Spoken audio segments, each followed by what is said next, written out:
બનાસકાંઠા જિલ્લાના ધાનેરા તાલુકામાં છેલ્લા કેટલાય સમયથી ચાલી રહેલા ખનીજ માફિયાઓના બેફામ રાજ સામે આખરે તંત્ર હરકતમાં આવ્યું છે।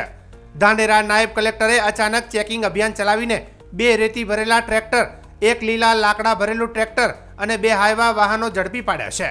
સ્થાનિક લોકોના જણાવ્યા મુજબ ધાનેરા અને આસપાસના વિસ્તારોમાં દરરોજ રાત્રે 20થી વધુ ટ્રેક્ટર ટ્રોલી દ્વારા લીલા લાકડાનું ગેરકાયદેસર પરિવહન થાય છે। એટલું જ નહીં, 100થી વધુ હાઈવા ઓવરલોડ રીતે રેતી લઈ જતા જોવા મળે છે। વહીવટી સ્તરે વારંવાર રજૂઆતો છતાં વન વિભાગ અને ખાણ ખનીજ વિભાગની ઉદાસીનતાને કારણે ખનીજ ચોરોનો ધંધો ખુલ્લેઆમ ચાલી રહ્યો હતો। પરંતુ આ વખતે ધાનેરા નાયબ કલેક્ટર પોતે મેદાનમાં ઉતરતા માફિયાઓમાં હડકંપ મચી ગયો હતો। તંત્રે ઝડપેલા તમામ વાહનોને નાયબ કલેક્ટર કચેરી ખાતે લાવીને કાયદેસરની કાર્યવાહી હાથ ધરી છે। આ પગલાંને કારણે વન વિભાગ અને ખાણ ખનીજ વિભાગની કામગીરી પર અનેકો સવાલો ઊભા થયા છે।